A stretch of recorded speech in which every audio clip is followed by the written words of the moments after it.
네, 안녕하세요. 제주시 탐라도서관 사서 정선주입니다. 네, 저는 지금 제주입니다. 사정상 부득이하게 녹화 영상으로 대신하는 점 양해 부탁드립니다. 대신 아주 알차게 지루할 틈 없이 20분을 채워보도록 하겠습니다.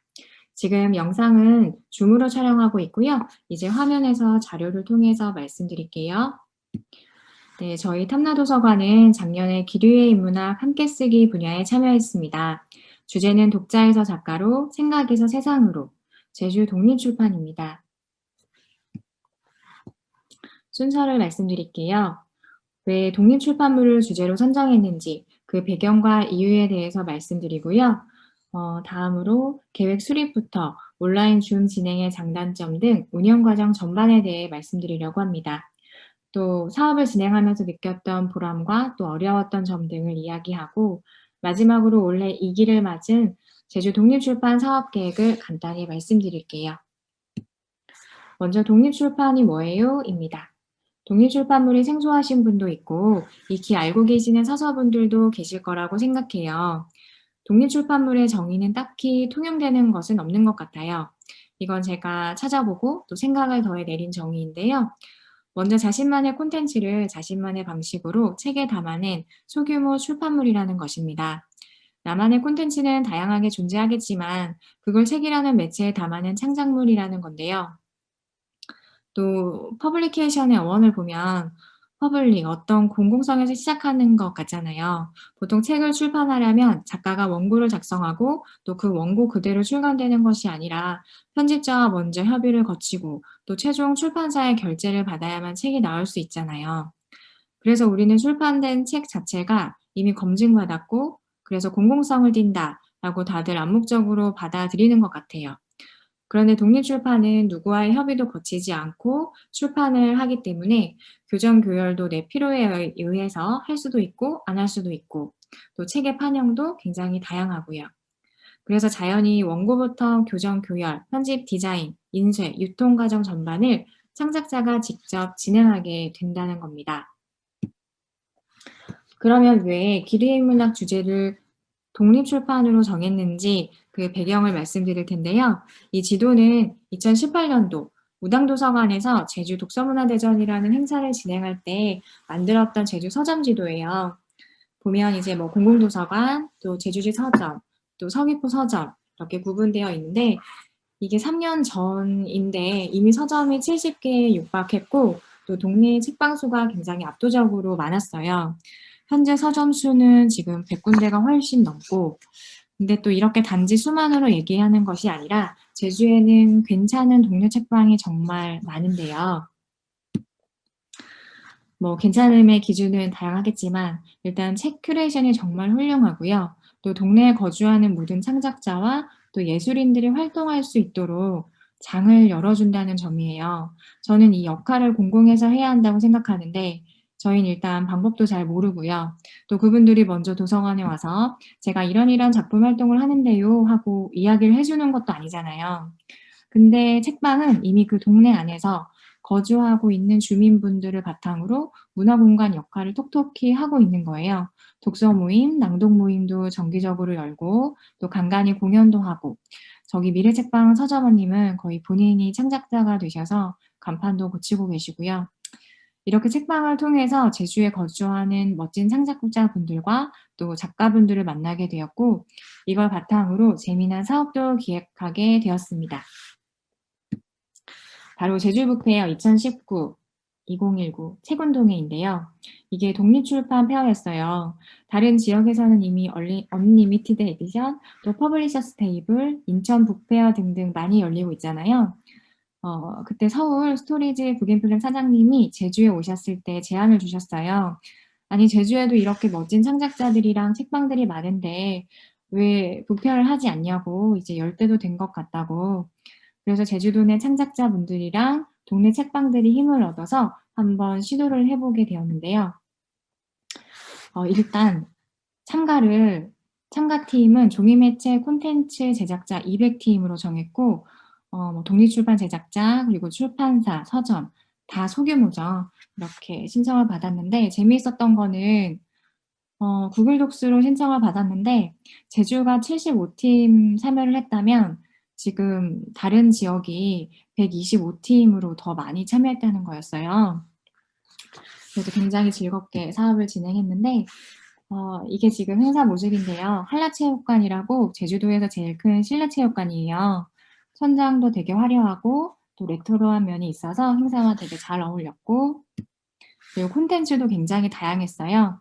네, 여기 블라인드북이랑 뭐 일러스트랑, 그래서 이틀에 걸쳐 진행을 했는데 카운터로 정말 한 5,500명 정도가 다녀가셨고요.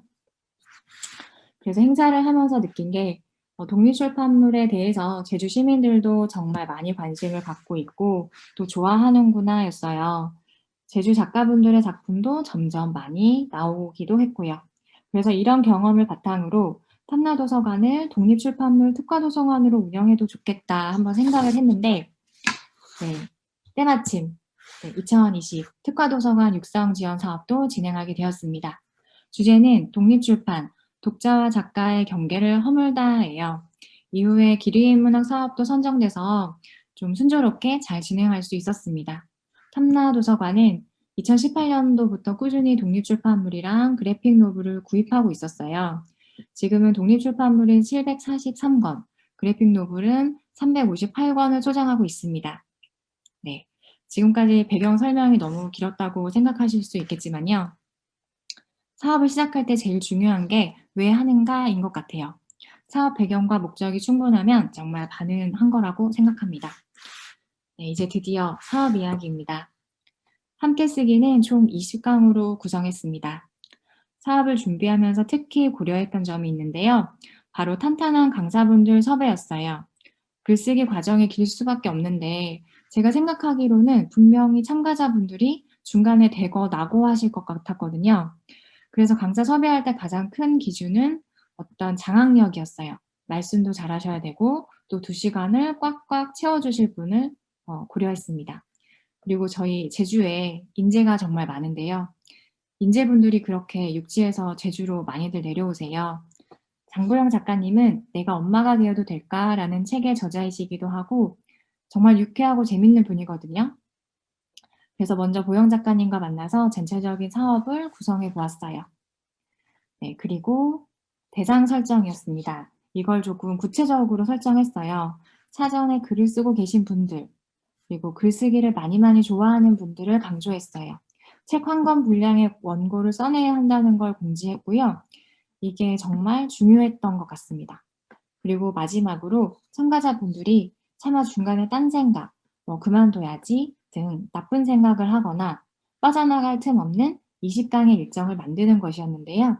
자세한 일정은 다시 안내드리겠습니다. 그리고 참가자 모집입니다.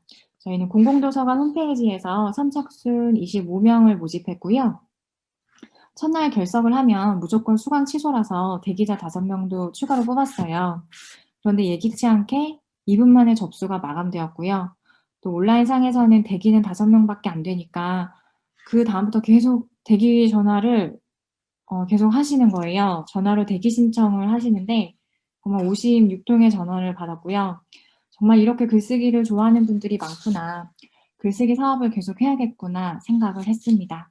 그리고 놀랐던 점이 66세 남성분이었는데 2분 안에 접수를 성공하셨더라고요. 그 2분 안에. 50대, 60대 분들도 몇 분 더 계셨고요. 그래서 20대부터 60대까지 폭넓은 연령층이 참여할 수 있었습니다. 이제 일정별 진행을 좀 상세하게 말씀드릴게요. 먼저 처음 독립출판물이 뭐예요? 를 첫 주제로 해서 2강을 진행했는데요. 제주도에 독립출판물을 처음 판매하고 또 1세대 동네 책방이기도 한 서귀포의 라바북스 사장님과 또 제주시의 파라그래프 사장님이 독립출판물의 정의와 또 다양한 판형의 독립출판물을 소개해 주셨어요. 온라인이었지만 여기 보시면 카메라도 가지고 오시고 책들이랑 판형 종류랑 일일이 다 소개해 주셔서 굉장히 좀 효과적인 시간이었습니다. 그리고 어떤 책을 만들고 싶으세요? 인데요. 이게 3강으로 쓸 책의 콘텐츠 정하기 수업을 했어요. 이때 강사님을 동네 책방 서점원 5분을 초대했어요. 수강생이 총 30명이니까 수강생 6명이 동네 책방 서점원 1분과 팀이 되어서 총 5팀으로 진행을 한 거죠. 이제 만나지 못하니까 발언할 기회도 적었는데 이때 수강생분들이 돌아가면서 오디오를 켜서 자기소개도 하고 또 얼굴도 보여주고 만들고 싶은 책도 이야기하고 또 구상하고 있는 콘텐츠도 이야기하면서 서로 조언도 해주고 참 집중도 있게 수업이 진행되었습니다. 그리고 7강에 거쳐서 글쓰기 수업을 진행했는데요. 이 소주제만 봐도 아시겠지만 굉장히 알차죠. 장보영 작가님이 정말 야무지셔서 수강생분들이 결석을 잘 못했어요. 숙제도 숙제고 당일날 바로바로 피드백을 해주시니까 수업이 되게 타이트하고 굉장히 긴장감 있게 진행되었습니다. 그리고 교정교열인데요. 완성한 원고의 오타랑 문법을 잡아내야 하는데 누가 해줄 사람도 없고 수강생분들이 직접 교정교열을 진행했어요. 여기 지금 환하게 웃고 계신 분이 장보영 작가님인데요. 되게 밝으시죠? 그래서 온라인이라서 수강생분들 반응을 바로바로 확인할 수 없으니까 혼자 막 말씀하시다가 다들 웃고 계신 거죠? 저는 지금 되게 외로운 꽹과리가 된 것 같네요. 하면서 막 웃기도 하시고 되게 재밌게 수업을 잘 진행하였습니다. 네. 그리고 이제 원고가 완성되니까 책 이름을 지어야겠죠. 그래서 책 이름, 장명소 이렇게 해서 책 제목 정하기. 지금 3강 때 진행했던 동네 책방 서점원 분들과 수강생분들이 다시 팀을 이뤄서 진행을 해보았어요. 근데 여기서 사실 제목보다는 그동안 궁금한 점들을 엄청 질문하시고 답하고 그런 경우가 많았고요. 그동안 수강생분들이 말씀을 할 기회가 굉장히 없었잖아요. 그래서 돌아가면서 되게 즐겁게 많이 이야기를 나눴던 그런 시간이 되었습니다. 네, 그리고 이제는 드디어 물성의 종이책을 만드는 과정인데요. 독립출판물 보면은 이렇게 한 땀 한 땀 손으로 작업한 책들도 종종 보이거든요. 혹시 이걸 원하시는 분들도 있을 것 같아서 딱 한 번 수업을 진행해 봤고 참여는 되게 열심히 하셨어요. 근데 정작 이렇게 인쇄하신 분들은 없었고요. 네, 그렇습니다. 그리고 이제 편집 디자인이에요. 책을 인쇄하기 직전 상태로 편집을 직접 하는 과정인데요. 다양한 편집 프로그램들이 있었어요. 좀 더 쉬운 퍼블리셔나 아예 한글 작업을 할 수도 있고 주로 많이 사용하는 인디자인도 있고요. 이 부분을 저희가 사전에 정하지 못해서 수강생분들께 문자로 설문조사를 해봤어요. 어떤 편집 프로그램을 원하시냐? 그런데 압도적으로 인디자인을 말씀해 주셨고 그렇게 진행을 하게 됐습니다. 근데 인디자인이 결코 쉬운 프로그램이 아니라서요. 코로나 때문에 탐방 2번을 포기하고 그걸 편집 과정으로 대신 했는데도 시간이 너무 부족했어요. 그래서 이때 원고까지 다 완성하셨는데 그 수강생분들 4분이 그만두셨어요. 참 안타까운데 어쩔 수 없더라고요. 대신 해드릴 순 없으니까. 그리고 또 의외로 고연령대 분들은 모두 완성하셨습니다. 한글로 작업하신 분들도 계셨고요. 네. 그리고 이제 인쇄를 앞두고 기분 전환도 할 겸 딱 한 번 탐방을 가보았는데요. 서쪽의 책방 디어마이 블루와 무명서점이었습니다. 디어마이 블루는 사실 독립출판물을 취급하지는 않는 책방이에요. 근데 사장님이 예전 바다출판사 편집자 출신이셔서 오히려 수강생분들의 질문에 아주 적절하게 잘 대답해 주실 수 있었고요. 또 의외로 출판사를 차리고 싶어 하시는 분들도 계셔서 출판과 유통 전반에 대한 이야기를 30분간 듣고 또 30분 동안은 서점을 자유롭게 탐방해 보았습니다. 이 서점이 되게 작고 아기자기하죠. 네. 규모가 작기 때문에 수령되어 있는 책들의 종수는 딱 정해져 있어요. 그래서 신간을 들이면 구간을 빼내는 식으로요. 한 권 한 권 서점원에게 선택받은 책들이 있습니다. 네. 그리고 다음은 서쪽 끝 책방 무명서점이에요. 이곳엔 책이 정말 많습니다. 큐레이션도 정말 탁월하고요. 가시면 서점원의 아주 풍부한 책 소개 이야기들을 들으실 수 있는데요. 책을 안 사실 수가 없어요. 수강생분들도 정말 많이 구매하셨죠. 네. 무명서점은 자체적으로 독립출판 제작 수업을 하고 있는 서점이에요. 그래서 독립출판물 유통에 대한 구체적인 이야기를 들을 수 있었고요. 관련한 질문들이 많이 오갔던 시간이었습니다. 그리고 이제 대망의 20강 마지막 출강 기념회입니다. 30명의 수강생 중에 총 21명이 21권의 책을 완성했고요. 각자 원하는 종이도 컬러도 폰트도 모두 달랐기 때문에 모두 다른 판형의 21권 책이 나왔어요. 이제 조촐하게나마 수강생분들은 책을 모아서 전시회를 열었습니다. 재밌는 게 막 필명으로 책을 내신 분이 5분이나 계셔서 제가 책하고 매칭하는 데 정말 애먹었던 기억이 있어요. 그리고 이날 한 분만 사정이 있어서 불참하시고 20명 수강생분들이 모두 참석해 주셨어요. 가족과 함께 오신 분들도 계시고요.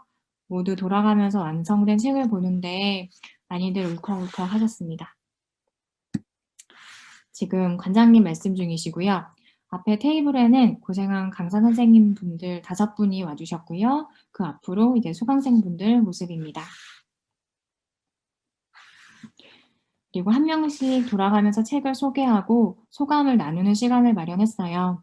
먼저 강사님들이 이야기를 하는데, 그 편집 맡아주신 오도영 디자이너님은 수강생분들 인디자인 수정 작업을 하느라고 본업도 잠시 멈추셨었던 분인데요. 결국 말씀하시다가 울컥하셨어요. 다들 같이 울컥했고요. 수강생분들은 그동안 말씀하시는 걸 잘 못 봤어서 그런 생각을 가지고 책을 만드셨구나. 또 저렇게 말씀을 잘하시는 분이었구나. 이제 말씀을 들으면서 그날 많이 알게 되었습니다. 네. 한 분도 빠짐없이 모두 발표를 했고요. 그리고 마지막으로 단체샷입니다. 되게 참 뿌듯하고 오래오래 기억에 남을 것 같아요. 네. 그리고 온라인 진행의 장단점인데요. 사업은 작년 7월 중순에 시작했어요. 한창 코로나가 확산 추세였고 또 온라인으로 진행하거나 사업을 포기하거나 방법밖에 없던 때였습니다. 문제는 온라인으로는 한 번도 프로그램을 진행해 본 적이 없었을 때거든요. 기류의 인문학이 첫 강부터 온라인으로 모험을 하게 된 거예요. 되게 고민도 많았고 첫날 접속 못하시는 분들 일일이 통화하면서 애도 많이 먹었어요. 그런데 한두 번 익숙해지다 보니까 오히려 장점이 눈에 보이더라고요. 먼저 공간 제약이 없다는 거죠. 어떤 분은 몸이 너무 안 좋으셔서 약을 드시고 누웠는데 그 누운 상태로 수업을 들으셨거든요. 화면을 끄면 모르니까요. 나중에 이제 말씀해 주시니까 알았는데 되게 놀랐던 기억이 있습니다. 그리고 출석률이 보면 그 대면보다 정말 압도적으로 높았어요. 장 작가님이 워낙 타이트하게 수업을 하셔서 그랬을 수도 있지만 거의 모든 회차가 올 출석이거나 기껏해야 한두 분 결석이 다였거든요. 그리고 또 대면 수업에서는 질의응답이 좀 제한되었다는 느낌을 많이 받아요. 주변에서 질문하는 사람을 다 쳐다보잖아요. 그런 질문을 다 하네? 이런 반응도 느껴질 수 있고, 확실히 용감한 분 한 명이 모두가 수긍할 만한 질문을 골라서 하는 그런 분위기가 있는데요. 온라인 수업은 채팅으로만 질문을 하잖아요. 그래서 강사님 말씀 중에도 질문을 엄청 많이 하고요. 저런 사소한 질문을 싶은 것도 되게 시시콜콜 다 하고요. 근데 정작 그렇게 하니까 수강생분들이 모르고 넘기는 분들이 되게 적고 결국에는 완성도 있는 책도 나올 수 있었던 것 같아요. 그리고 마지막으로 저의 업무 효율이었습니다. 대면 수업은 시작 30분 전에 강의실을 다 세팅해야 되잖아요. 혼자 막 책상도 정돈하고 현수막도 걸고 사업이 한두 개도 아니고 진짜 힘들거든요. 근데 온라인은 문자 안내만 정성스럽게 하면 되니까 굉장히 효율적이더라고요. 그리고 하나 단점은 강사님들이 정말 부담스럽다는 거예요. 분명 2시간 분량을 준비해서 왔는데 막상 수업을 하고 나면 1시간 안에 다 끝나는 거예요. 상호 호응이 없으니까 강사님 혼자 계속 말을 해야 하는 거잖아요. 눈 맞춤도 없고. 또 강의 끝나고 나면 강사님들 하나같이 다 목 아파하셨고 되게 기진맥진하셔서 굉장히 죄송했고요. 그리고 글쓰기 같은 경우에는 수업이 끝난 후에도 과제 피드백을 따로 해 주셔야 했거든요. 만나서 못 하니까요. 그래서 참 여러모로 죄송했습니다. 그리고 이런 사업은 끝나고 나서도 참가자분들이 서로 모임도 꾸리고 또 글쓰기 활동도 지속하고 충분히 그럴 수 있거든요. 근데 얼굴도 잘 모르시고 만나도 마스크를 쓰고 막 이러니까 이게 모임으로 이루어지기가 되게 힘들더라고요. 그게 되게 아쉬웠고 또 이번에 사업 때 고연령자분들도 참여했다고는 하지만 아무래도 젊은 층보다는 쉽게 참여하기가 어렵거든요. 네, 그래서 그 참여 연령대가 한정되었다는 게 좀 아쉬웠습니다. 네. 그래도 온라인으로 수강생분들을 잘 이끌어 보려고 노력했던 점들이 있었어요. 먼저 말씀드렸던 참가자와 책방 서점원들이 6명씩 팀을 이루어서 온라인으로 토론 수업을 진행한 건데요. 이때 분위기가 굉장히 좋았거든요. 처음엔 서점원들이 도서관에 와서 진행을 했지만 두 번째에는 각자 책방에서 공간도 소개하고 또 자유롭게 진행을 해 봤어요. 그래서 이때 인연으로 책 내신 수강생분들이 자기 팀이었던 책방에 책을 들고 찾아가서 서점원에게 선물도 하시고 또 그러기도 했어요. 네, 되게 훈훈했습니다. 그리고 네이버 카페를 개설한 점인데요.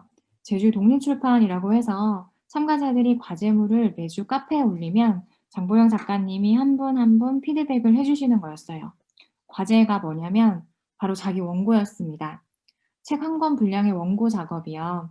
이제 글은 모두 공개로 설정하고 서로 읽으면서 격려 댓글을 달았는데요. 여기 규칙이 하나 있었는데 글을 못 썼다고 흠을 잡거나 뭐 맞춤법 잘못 지적하는 댓글은 이제 절대 금지를 했었어요. 왜냐하면 자기가 쓴 글에 대한 걱정이 이미 가득한 상태인데 그걸 지적해서 자신감을 떨어뜨리게 하지 말자는 취지였어요. 그리고 누가 누구를 지적할 만한 상황도 아니었고요. 그래서 댓글은 항상 되게 칭찬과 격려와 웃음이 가득했습니다. 네. 그리고 이제 원고 거의 막바지에 이르러서는 여기 특별 숙제라고 보이시죠? 내 글은 내가 고친다. 네, 지금 게시글이 256개 정도 되는데 정말 꾸준히 올려주셨어요. 작가님도 꾸준히 피드백을 해주셨고요. 네, 그랬습니다. 그리고 이제 사업 보람과 고난입니다. 사업을 진행하면서 책이란 무엇인가라는 생각을 많이 했던 것 같아요. 내가 만든 물성의 책 한 권이 주는 무게와 깊이, 그리고 읽지는 않아도 쓰려 하는 그 욕망에 대한 탐구. 삼양에 있는 책방 서점원님 한 분이 그런 말씀을 하셨거든요. 서점에 독립출판물을 입고하려는 입고 문의 메일이 정말 많이 온대요. 근데 책을 사는 사람들은 정말 줄어드는데 사람들은 왜 읽지 않고 쓰려고만 할까? 이런 말씀을 하시더라고요. 네, 저도 참 의문입니다. 그리고 이용자들이 만든 책을 도서관에 소장한다는 것의 의미입니다. 도서관의 문턱은 더욱 낮아졌고요. 독자와 작가의 경계는 모호해졌어요. 책의 기본 정보라고 생각하는 ISBN이 없는 독립 출판물은 도서관에서 취급하기 까다로울 수밖에 없잖아요. 담당자가 의욕이 있어도 독립 출판물을 책으로 인정하지 않고 또 보지 않는 상급자들이 있으면 정말 어렵잖아요. 근데 이제는 우리가 책이라는 매체에 대한 정의를 좀 다시 생각해 봐야 될 것 같아요. 출판사에서 발간한 책이어야만 하는지, 어떤 특정 종이 재질이어야만 하는지, 페이지가 10장밖에 안 되는 것은 책이 아닌 건지, 이렇게 어떤 발간 형식과 형태만 보고 판단하는 건 이제 좀 뒤처진 생각이 아닌가 생각도 좀 했고요. 그래서 이렇게 책이다, 이게 책인가 아니다, 뭐 이런 것들은 독자들이 판단할 문제라고 생각을 했어요. 도서관의 역할은 다양한 책을 제공해 주고요. 그리고 그로 인해서 이용자들이 스스로의 편견도 깨고 또 깰 수 없다면 합당한 반박도 하고 이런 식으로 좀 발전할 수 있을 것 같더라고요. 그리고 사업을 진행하면서 고난은 딱 하나였습니다. 늘 강사님들을 뵐 때마다 되게 안절부절이었거든요. 특히 밤낮으로 디자인 편집 때문에 본업을 놓으신 뭐 오도영 작가님이나 수업 외 시간에 애써주신 장보영 작가님이나 다들 제 앞에서는 티를 잘 안 내시고 주변 분들께 주로 하소연을 많이 하셨더라고요. 되게 탐라도서관 막 점점점 이렇게 하고 말을 삼키고 막 이렇게 하셨대요. 그래서 사업이 끝나고 난 직후에 저는 당연히 상도 받았고 또 내년에도 이거 해야지 하고 신났었는데 정작 강사님들의 얼굴을 마주하고 다시 해보자는 말을 꺼내기가 참 어려웠습니다. 네. 그래도 저희는 올해 이 길을 시작했어요. 2021년 독자에서 작가로 생각에서 세상으로 제주 독립출판입니다. 작년 고생해주셨던 강사님들과 책방 사장님들은 올해도 기꺼이까지는 아니지만 되게 알 수 없는 애증의 감정으로 참여해 주시기로 했습니다. 특히 도영 디자이너님이 다시 참여하신다는 소식을 듣고 주변 분들이 반응이 되게 다 똑같았거든요. 어머, 걔 또 한대요? 이렇게 말씀해 주셔서 되게 당황하기도 하고 뭐 그랬지만 다시 하기로 했어요. 그리고 작년과 달라진 점은 탐방을 2번으로 줄였고요. 그리고 인디자인 수업을 2회로 더 늘렸다는 점입니다. 네. 그리고 저희 다음 주 월요일 4월 19일부터 접수를 시작하는데요.